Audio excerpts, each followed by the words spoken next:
السلام علیکم ورحمۃ اللہ وبرکاتہ۔ وعلیکم السلام۔ نحمده ونصلي على رسوله الكريم أما بعد فأعوذ بالله من الشيطان الرجيم بسم الله الرحمن الرحيم يا أيها الذين آمنوا قوا أنفسكم وأهليكم نارا وقودها الناس والحجارة عليها ملائكة غلاظ شداد لا يعصون الله ما أمرهم ويفعلون ما يؤمرون۔ محترم سامعین کرام اور میرے دینی میلی بھائیوں، آج کی اس ہفتہ واری انجمن میں میں آپ لوگوں کے سامنے جس عنوان کے تحت گفتگو کرنا چاہتا ہوں اس کا نام ہے بچوں کی تربیت میں والدین کا کردار۔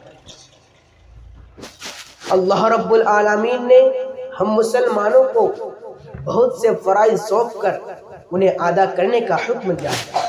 انہی میں سے ایک اہم فرائض اولاد کی تربیت بھی ہے،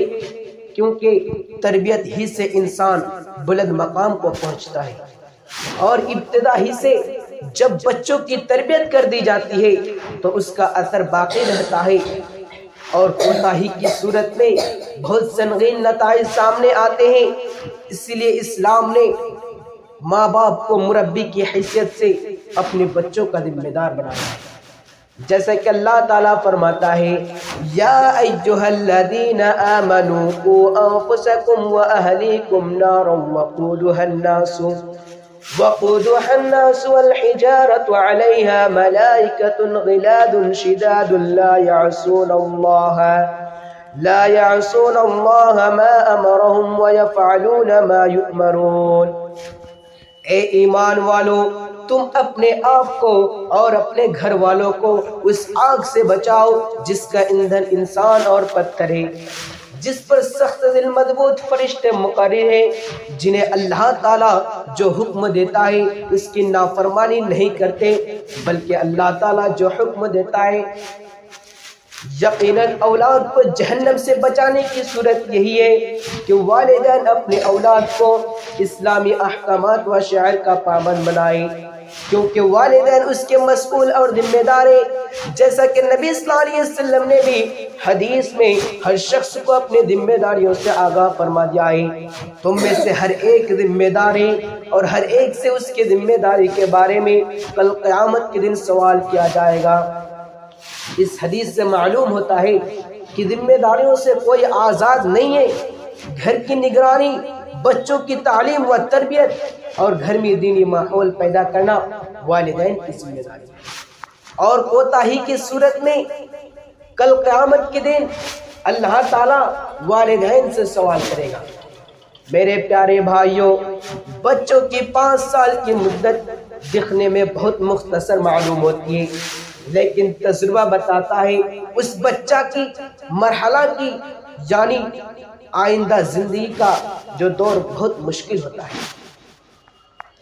آئیے دیکھیں کہ بچوں کی تربیت میں ماں باپ کا کیا کردار ہوتا ہے۔ بچہ جب باشعور ہو جائے تو اسے بتایا جائے کہ مسلمان ہونے کے لیے اللہ کی ذات و صفات پر، نبیوں پر، رسولوں پر، آخرت پر، فرشتوں پر، آسمانی کتابوں پر، زندہ کیا جانے پر، حساب و کتاب پر، اسی طرح غیب کی دوسری باتوں پر ایمان لانا ضروری ہے۔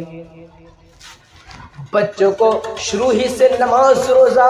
اور قرآن کی تعلیم دی جائے، اور ان سے کہا جائے کہ سب سے اہم چیز، سب سے اہم فرائض نماز ہے، جیسا کہ نبی صلی اللہ علیہ وسلم فرماتے ہیں ان اول ما يحاسب به العبد يوم القيامة من عمله الصلاة۔ روز محشر کے دن جو بڑا ہی جان لیوا ہوگا، اس دن سب سے پہلے نماز کے بارے میں پوچھا جائے گا۔ لیجئے ایک حدیث سنیے، اللہ کے نبی صلی اللہ علیہ وسلم بچوں کو نماز پڑھنے کی عادت ڈالنے کا حکم دیا ہے۔ اور نماز نہ پڑھنے پر مارنے کا بھی حکم دیا ہے، جیسا کہ حضرت عبداللہ بن عمر اور بن عاص رضی اللہ عنہ فرماتے ہیں کہ نبی صلی اللہ علیہ وسلم نے فرمایا مروا اولادکم بالصلاۃ وهم ابناء 7 سنین واضربوهم علیہا وهم ابناء 10 سنین، جب بچے کی عمر 7 سال کے ہو جائے تو اسے نماز پڑھنے کا حکم دو، اور جب 10 سال کے ہو جائے تو اسے مار کر نماز پڑھاؤ۔ اسی طرح جب بچے روزہ رکھنے کے قابل ہو جائے تو اسے روزہ رکھنے کے لیے کہا جائے۔ میرے پیارے بھائیوں، عموم دیکھا جاتا ہے جس کے والدین نمازی ہوتے ہیں اس کے بچے بھی نمازی ہوتے ہیں، جیسا کہ ہر کسی کو معلوم ہے چھوٹے بچے اپنے ماں باپ کو جو کرتے ہوئے دیکھتے ہیں وہ بھی ویسے ہی کرتے ہیں۔ والدین کو چاہیے کہ رات میں سونے سے پہلے اپنے بچوں کو نماز کی دعائیں یاد کرائیں، کیونکہ جو دعا بچپن میں یاد ہو جائے گی وہ کبھی بھی نہیں بھولے گی۔ والدین کو چاہیے کہ بالکل صبح سویرے اٹھیں، لیکن بعض والدین کو دیکھا جاتا ہے کہ 11 بجے 12 بجے رات تک موبائل دیکھتے رہتے ہیں، پھر صبح 8 بجے 9 بجے اٹھتے ہیں۔